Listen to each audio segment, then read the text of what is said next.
Just want to thank God for another day. Got a sticky little subject that a lot of people don't like to bring up too much. Members like to talk about it at home, you know, amongst themselves with friends and everything. It's about pastor's appreciation. I do believe that, if you do find a pastor that's after God's heart, that he does deserve a double honor, you know. But some pastors kind of forget what that really is, and they try to ask for triple. Doing double, is when you get the double honor, it's based off of a relationship, especially with God, and the whole thing with pastors and appreciation, when you appreciate the man of God, when you actually find one that meets all the qualifications, okay, and he gets that double honor, man, that's based off relationship. Your love towards him is better than what you do towards a neighbor, because what your neighbor or your brother do in church is not what the pastor does for you. If you have a pastor that's truly after God's heart. Now, the thing with it is, this is now, I'm trying to transfer this over now to somebody in a leadership position and a pastor as well. When you go out to another church and get appreciated and they do all this extra stuff for you, excuse me, and they do all this extra stuff for you, don't come back home to your church and start tripping, talking about, what the other church did, saying that they did more for you than what the other church did. Because, and if that's true, let's look at the size and the capability of what that church may be able to do. And they was already prepared to see you. So, of course they're going to be able to do more for you. But don't get it twisted and go back home and call yourself rebuking your members for doing something that was less than what somebody else did. Because that, for one, I personally that ain't right at all. Because the thing is, they were prepared for you. You know what I mean? If I'll give you an example. If I were to go to my grandmother's house, okay? If I go to my grandmother's house and visit over the holidays, she gonna cook, clean for me. If I gotta go somewhere, she'll take me. She not gonna ask for no gas money. You know what I'm saying? If anything I need, man, she gonna try her best, to meet all my needs. If I lay in the bed, she gonna come and check to see if I'm comfortable. She gonna see if I need extra pillows. She gonna fluff them. She gonna make sure I got the covers. You know what I mean? She gonna ask what I might want in the morning for breakfast. All that. Let me move in there. I guarantee it's gonna be a 360 thing. It's gonna be gonna be a whole nother thing. First of all, I'm definitely gonna have to cook my own meals. I'm definitely gonna have to clean up after myself. I'm definitely gonna have to tell her the night before where I need to go. You understand what I'm saying? And I might have to pay some bills up in there. Guarantee that. You know what? It's a difference. I ain't the guest no more. Okay? If I'm gonna call up ahead of time and she gonna prepare to do all this stuff for me, but if I just, hey girl, I need to move in, guarantee she gonna lay down the rules. Look, you the baby and everything, but this is how it is.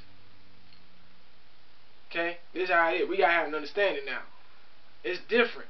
And pastors seem to, they seem to forget that. They go to another church and they come back fussing at the members. Man, they gave all this money. Dude, they were prepared for you. They had a revival. Come on now. You ain't the only pastor in the world who has a year calendar.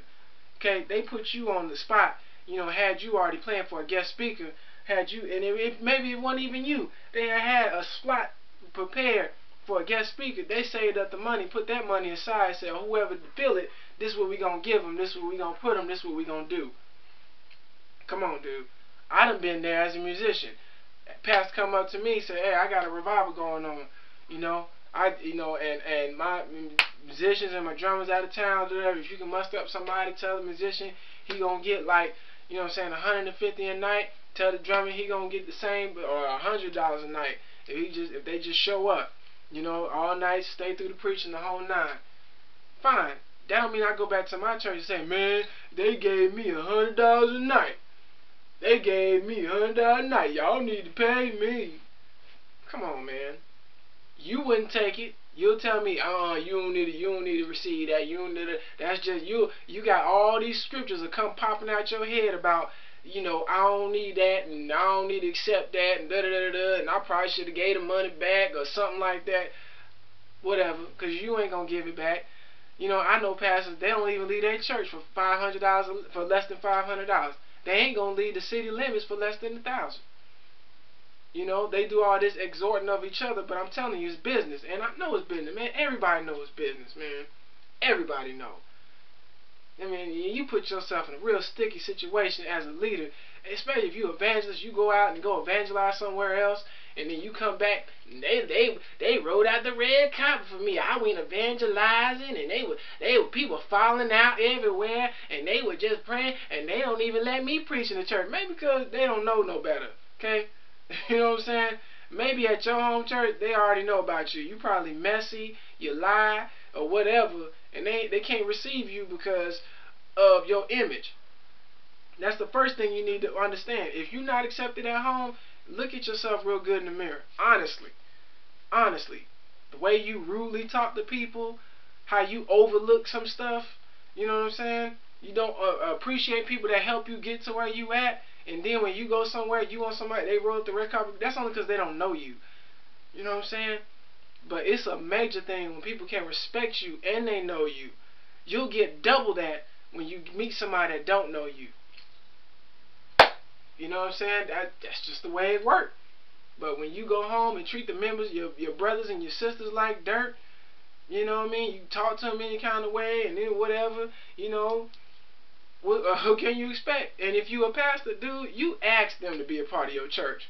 Come on, man. After you get done preaching, or most people, after you're done preaching, somebody do the announcement or something like that, you get back up there, you got somebody in a nice way begging people to beg to join your church. Why? Tithes and offering. That brings money, prospers and everything like that. Of course, on your side, it's a job because you got to, feed them the word. You got to stay on it and be studied up.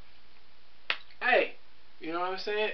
And the people that are part of that help that happen is musicians and whoever's a part of your minister staff. You know what I mean? I'm sorry, but it's true. I talked to a lady that's from Russia. You know what I'm saying? And I asked her, I said, what did you like about the church? Well, the music was nice. The music was nice. She talking about the music was nice and all that. I said, well, did you how about that word? I mean, did you understand what he was talking about? Well, he went a little fast. I understood and I didn't understand, but yeah, it was pretty good. But she kept talking about the music. How she was able to get along with the music and everything like that. She couldn't catch everything he was saying because some pastors, they try to be too deep and throw all these extra revelations that they done found on YouTube. Throw all these extra revelations and junk like that, and they lose people that don't know. So quote unquote, throwing that out there for free. Please stop doing all these extra revelations. If you ain't gonna break them down, if you ain't studied it, please leave that junk alone. All these extra metaphors and stuff like that, if you ain't gonna break it down, don't even say it. Okay? You need to get on your face and pray to God and ask Him to reveal whatever He shows you. Because if you just gonna say it bluntly like that, you're not even doing your job, man. Seriously. What your job is to be the mediator between God and man. You supposed to, whatever all that stuff, because we don't understand everything that God says, but He's supposed to reveal that stuff to you. As a pastor, that's why you need to, you the shepherd that prays and labor before God to get that unadulterated word that we can't understand, that we can't get. And then you break it down to us and say, well, this is where you can find it. And this is what He's basically saying. Because if we could understand if God was really saying to us all the time, you wouldn't even be needed. You wouldn't have a job. Wouldn't be a gift. You just be sitting out there with us. We all just be listening to what God had to say. But we don't understand everything God had to say. His revelation breaks it down to you. And how dumb would it be for you to get right back up there and try to be deep and sit up there and spit some stuff to the people, and now they don't understand what you're talking about. You know what I'm saying? Come on. You got to break it down. I'm saying all these extra deep revelations and, oh, that God just, tell the mountain to move. Some people don't know what that means. Some people are just that dumb to walk up to a mountain and really expect that junk to move. Man, break it down. This means problem. Some people say the Bible is literal. Some people say it was metaphoric. I say some in some things, God used metaphors because he was talking to the disciples and they only understood farming, so he broke things down in the farmers, terminology. So I don't think you can really just walk up to a mountain and tell it to move. I'm pretty sure I haven't heard anybody tell that testimony. You know, I don't put no limits on God though. I'm just saying, but you gotta help the people out. And you can't punish them all the time if they don't understand. You just gotta love them till they change, man. You can't be punishing your people. Musicians can't go out and come back and say, man, I need to get paid this much because I went out and they paid me this much. That ain't right. You gonna mess around and find yourself out of a job. And pastors, you gonna find yourself without a church. So, that's just me, man. I just want to put that out there to encourage the members. You know what I mean? If you hear it, that's just what's going on in their mind. Pray for the man of God. Everybody gets their judgment gets cloudy every now and then. Pray for them. Pray for your ministers and music and your musicians for their labor and their work. And just pray that if that's what they talking about, just that God will reveal to them a better way to, you know, get that love, that they really want. Okay? OG Tony P out. God bless.